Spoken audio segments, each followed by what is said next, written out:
नमस्कार दोस्तों आज मैं बहुत ही मज़ेदार झूमर गीत सुनाऊंगी। तो वीडियो को लाइक ज़रूर करें और अपने दोस्तों के साथ शेयर करें ताकि वो भी इसका आनंद उठा सकें। तो चलिए गीत सुनिए और आनंद लीजिए। छोड़ दी हले डिग्री कॉलेज हो पिया तुहरे करनमा, छोड़ दी हली डिग्री कॉलेज हो पिया तुहरे करनमा।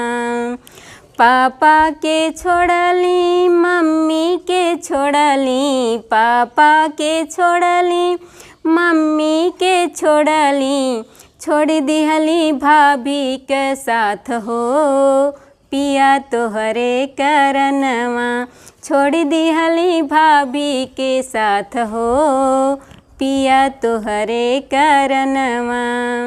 छोड़ दिहली डिग्री कॉलेज हो पिया तोहरे करनवा, छोड़ दिहली डिग्री कॉलेज हो पिया तोहरे करनवा। भैया के छोड़ली भाभी के छोड़ली, भैया के छोड़ली भाभी के छोड़ली, छोड़ दिहली सखियों का साथ हो पिया तुहरे करनवा, छोड़ दिहली सखियों का साथ हो पिया तोहरे करनवा। छोड़ दिहली डिग्री कॉलेज हो पिया तोहरे करनवा, छोड़ दिहली डिग्री कॉलेज हो पिया तोहरे करनवा।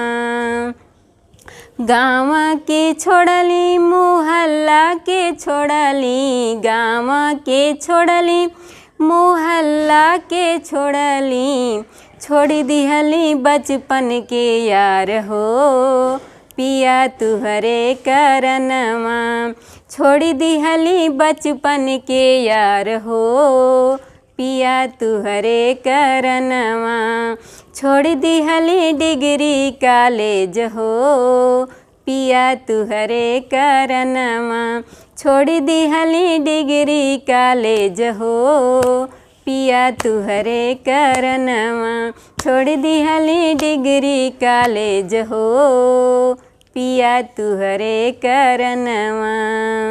तो दोस्तों गीत कैसी लगी कमेंट में ज़रूर बताइएगा। फिर मिलते हैं अगले गीत में, तब तक के लिए बाय बाय।